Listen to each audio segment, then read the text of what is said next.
This is Umar for BoxNation. I'm joined by Frank Warren, coming off two incredible shows, really, when you think back to the Magnificent Seven show 2 weekends ago, and obviously the one we had just at the weekend with the O2. Would you just say a fantastic 2 weeks for yourselves, all the fighters involved in Queensbury?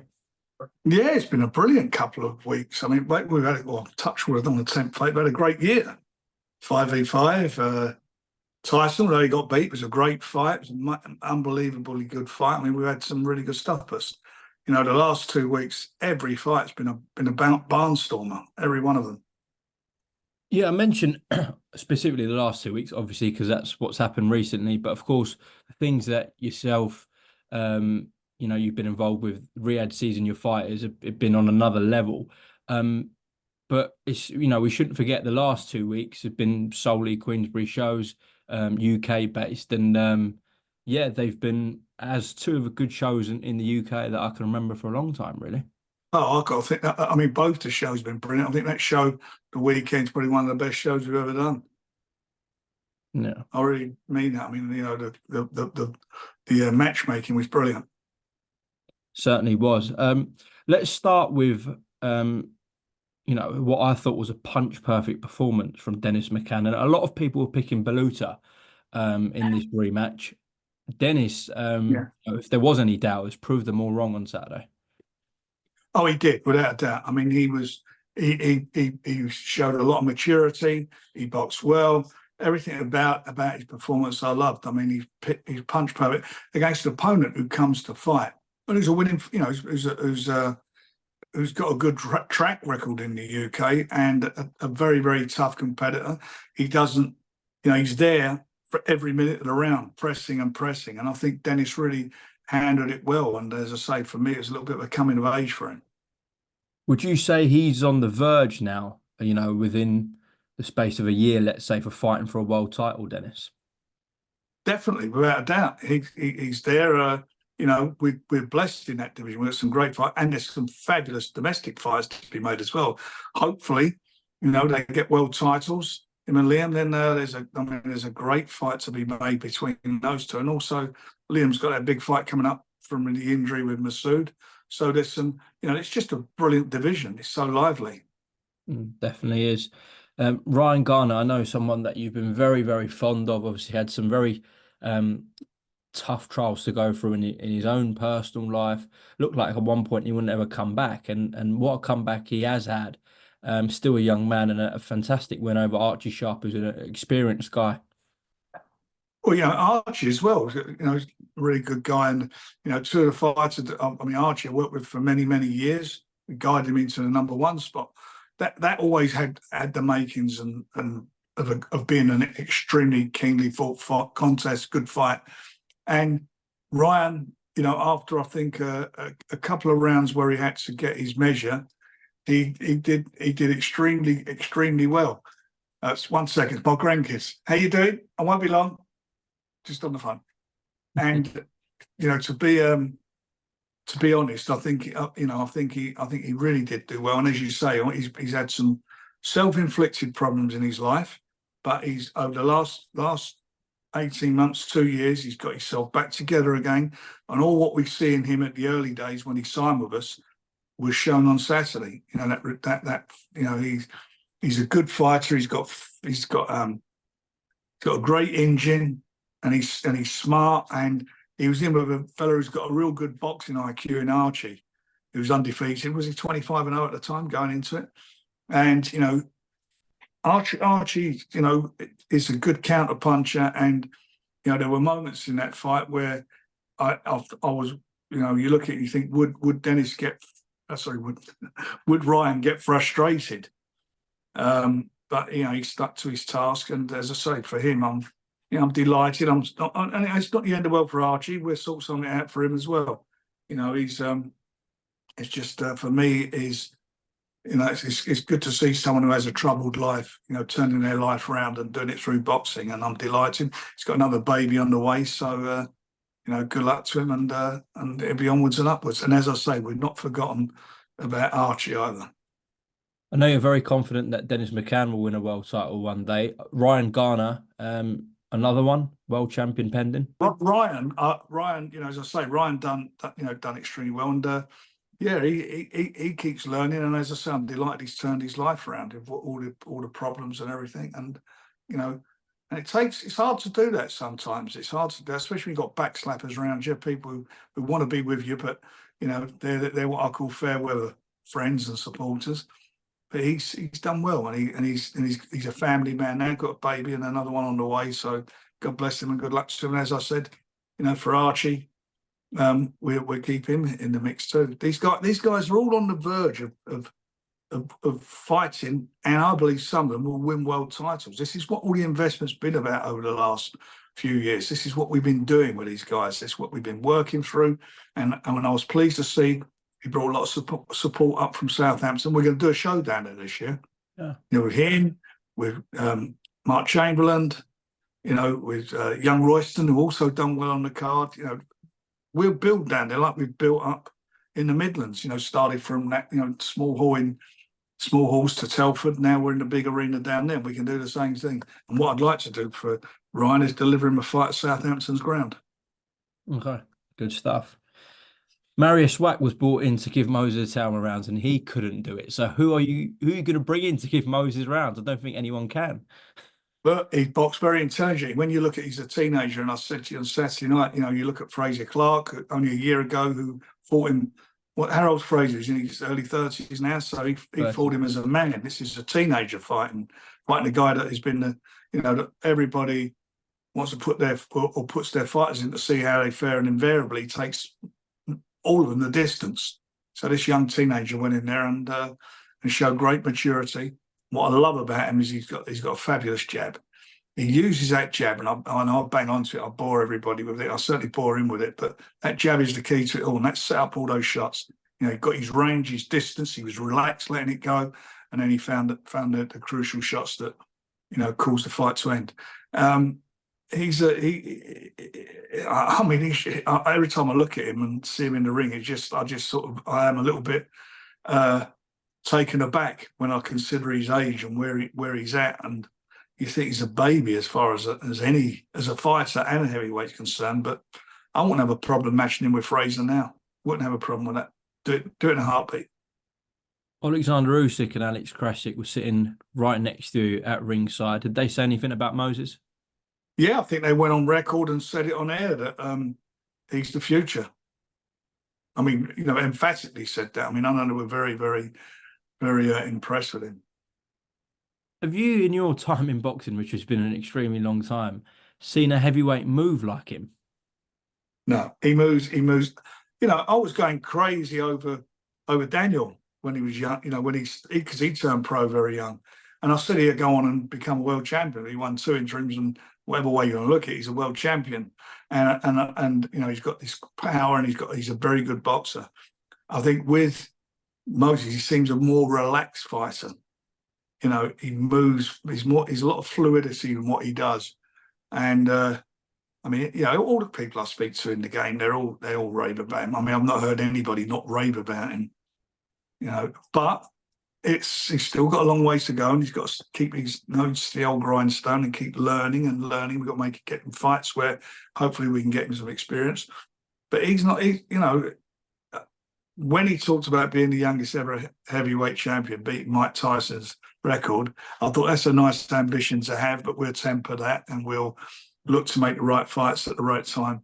But I've got to tell you, it wouldn't surprise me. When I said about how he moves and how composed he is, it wouldn't surprise you if you didn't know who Moses Salma was, that if someone said he's been around for 10 years as a professional, he looks that seasoned and relaxed in the ring. But he's 19 years old and just gone 10-0. Well, that's it. But you've got to look, he was sparring with world champions and, solid heavyweights at the age of 15. Yeah. Very exciting. At the age of 15, it's exciting times for British boxing again. I mean, we're bloody, from when I started off in boxing, where the heavyweights, they were good heavyweights, but none of them won world titles. None of them. None of them done it. They fought for them and barely got beat. The nearest we had to being, who sort of really held their ground with it in my lifetime was Joe Bugner in those early days. But you look at it now, and I do look at it, and I think to myself, my God, we're just churning them out like nobody's business. And some of them, a couple of them, are extra special. Definitely so. Sean Noakes, a massive night for himself. First major title against Inder Bassi. Yeah, a good fight, both undefeated. It was a very good fight, and it was competitive. And he done well. He done extremely well. And to both of them again, they both give their best. That's what makes good fights. The crowd loved it. The crowd was phenomenal. They were really excited. They were all, everybody was into it in such a big way. It was, the atmosphere was fabulous.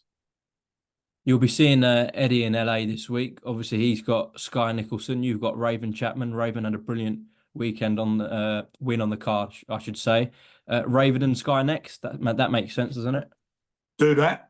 Absolutely do that. And Raven boxed really well. She done extreme. I mean, she was really on her game. And it's strange me talking about this. I keep saying that, but I've got to tell you, every time, these like the week before Chantel, great fights. I mean, really skillful as well, and work rate is unbelievable. The work rate and commitment is just something else. Yeah, that would be a good fight to make. And I'll tell you another good fight to make would be I wouldn't have a problem with Fisher and Chisora.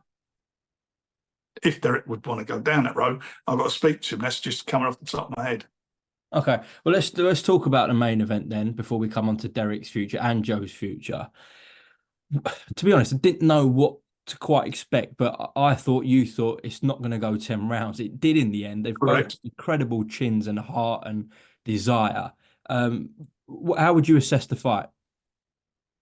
Well, as a punter, it was.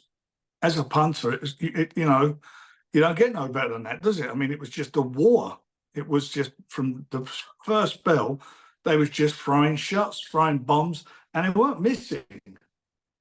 They were landing. A lot of these shots were landing, and the grit and the courage and the desire. These two guys are the ultimate warriors. I mean, it takes two to make a fight like that. And there wasn't a lot going into it until the last couple of rounds. I thought Joe might have just been edging it. And I think it's the last couple of rounds that did it for Derek, certainly in the knockdown. But it was a bloody good fight. It was an excellent fight. And I thought, their age, or certainly Derek, the amount of time Derek's had been a pro and so forth, I thought, Joe would be the favourite. And I think most people, bookmakers and everybody, made him the favourite. And most people were saying that it wouldn't go the distance like myself, but it bloody did, and that was testimony to both of them. And it was, it was just exciting. It was an exciting fight, and winners and losers. I don't think anybody lost on the night. I think it was a bloody, it's such a good fight to watch, and exciting, and complete value for money. And these guys showed what they're all about. Yeah, absolutely. It was a very, very entertaining watch. I mean, it was back and forth at times. As I said, they looked like breathtaking at times. The shots they were shifting. It looked like at times Derek, was going to be stopped in. I absolutely agree. There was a couple of moments in that fight where you thought it was all over, and I don't know how he does it, where he finds it from. He finds it. He drags it up from inside because he's a fighting man, and dragged it up and did what he had to do. And when Joe went down, that was a tremendous punch, and he got up and back, got back into the fight. But it was, as I say, testimony to both of them. I know Derek has said he wants to carry on and get to 50 fights, but looking at those two fighters and the amount of shots they take and have taken throughout their career, and they're incredible, brave men and warriors is the word that comes to mind with both of them.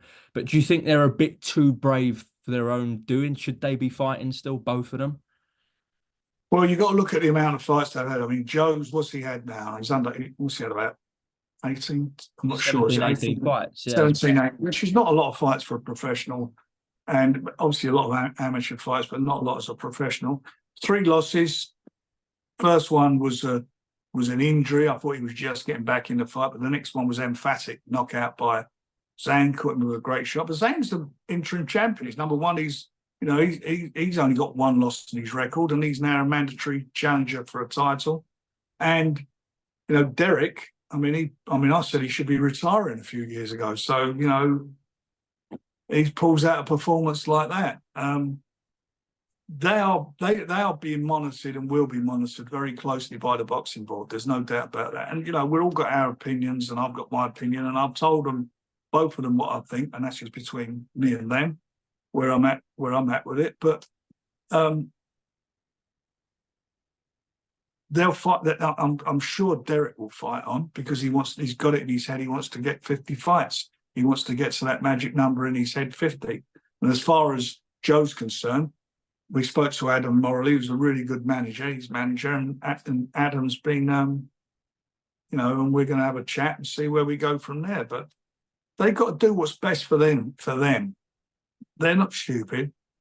And I've said it to you a few times now. Fighters, contrary to what everybody believes, fighters are the first to know when they should not be doing this, but they're the last to admit it.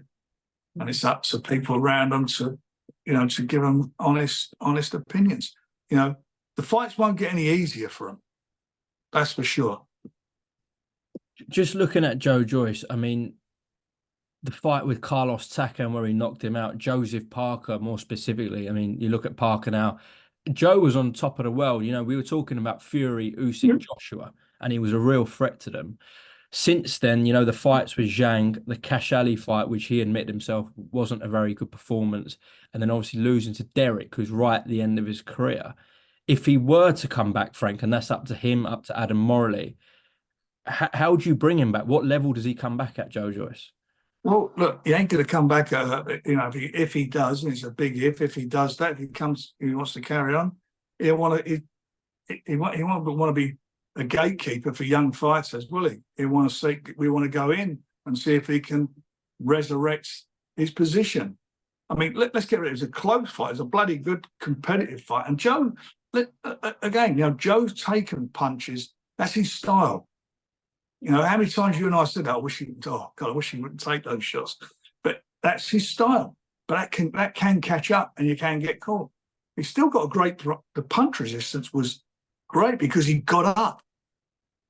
He got off the floor from that. That was some shot he got caught with and got off the floor. Mm-hmm. So, it's all pretty fresh, and it'll be raw for him. And it's not really the time to be sort of making decisions. Let it. I'm sure everyone's going to watch the fight back. They'll watch it back, and then we'll have a nice, sensible sit down and have a chat and see where we go from there. Do you think he's still the same man, Joe Joyce? Well, he's not undefeated, is he? He's not undefeated at the moment. Is he the same man? Has he got the same desire? I think he's got the desire.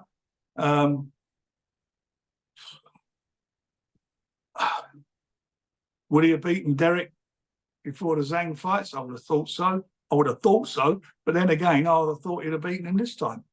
Looking at the amount of fights that he's had, the freshness compared to Derek. But it was a bloody competitive, it was a competitive fight. You can dissect it whatever way you want. Styles and all that stuff make fights, all the cliches are there. Who'd ever thought, if you went back to when he fought Joe Parker, would you be saying, Joe Parker, he's the interim champion? Mm-hmm. That's heavyweight boxing.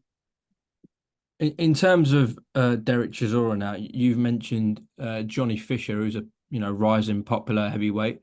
Do you think you'll be making an offer to Matchroom? Obviously, he's with Matchroom to stage that fight. Well, I'd like to see that. We've got quite a few heavyweights on our roster. See that, or even Johnny Fisher against Moses. Okay. What else for Derek though? Potentially, just off the top of your head. Off the top, it'll all open up. You got the what's going to happen. As I say, by the end of the year, you got all the belts being fought for. 21st of May, the Wembley edition of the Riyadh season. You've got, I like to believe that Daniel will come through that, but that fight, that's a belt. And then on the 21st of December, we're in Riyadh again for Riyadh season, a rematch between Usyk and Tyson, and then then that's all settled. Then what's going to happen is that all these governing bodies are going to be saying, right, we want our mandatories. So we'll see who's around and what's, are there any changes around in December, and then we can make our mind up. Frank, is Derek under contract with you for the 49th and 50th fight, or just the 49th? Yeah, no, he's under contract with both of us. Yeah, we've got a deal with him and Breeze Management Team 258. Okay. So maybe actually just sprung in my head. Maybe if you do another 5v5 with Eddie, you could do Derek and Johnny as a 5v5 fight. Maybe. It's all or Moses. Yeah. Okay. Well, I know you're off to LA tomorrow, as I am. Is there anything else you'd like to add before we close off? No, I just thought I was so pleased with it. The standard of the fights that we're putting together. I mean, and the shows. It's just going from strength to strength. I mean, and these youngsters and the old ones and the youngsters are coming through are just doing fabulously well. They're all everybody seems to be really, really finding another level, and it's been bloody good. And the atmosphere, as I said, was electric. It was just so good. And it's good having Alexander and Krasic there. Krasic there. It's just good to sit next to them, listening to them. They loved it. Yeah. Joe Joyce, of course, an extremely popular heavyweight, and people love him. But the reception in there for Derek Chisora, it was madness. They loved him, didn't they? They loved him. There's no doubt about that. I mean, the old guy, they all come out for him. Is it a bit full circle for you? Obviously, you and Derek started on BoxNation together. Yeah. And now he's ended his career with yourself. Yeah, it is. I mean, when we talked afterwards, I spoke to him. He called me. Also, we spoke yesterday as well, and it was nice. It was a nice touch when he mentioned Dean Powell. Yeah, definitely. He was my previous matchmaker. He died over 10 years now, and that was a nice thing that he did there. But yeah, it's I've had my good times and down times with him and ups and downs with him. But one thing is a fighting man. In that fight, both of those guys should be proud of what they put into it. Absolutely. Well, I'll see you on Wednesday where Nathan Lugo, your heavyweight, makes his Queensbury debut in LA. Yeah. I'm looking forward to that one. So yeah, we'll be out there and be doing that. So that'd be good. Different concept that. So on the Wednesday after the workouts, there's 3 fights. They got too many fights on the card, so they broke it up, and it's a good idea. It's a very good idea. Yeah. That shows a really good show out there. It's the Riyadh season special in LA, and that's a cracking show. Some good fights on there. Absolutely. Well, I'll see Eminem as well as on there. Yeah, your mate, I heard. Yeah, he's my player. We're like that.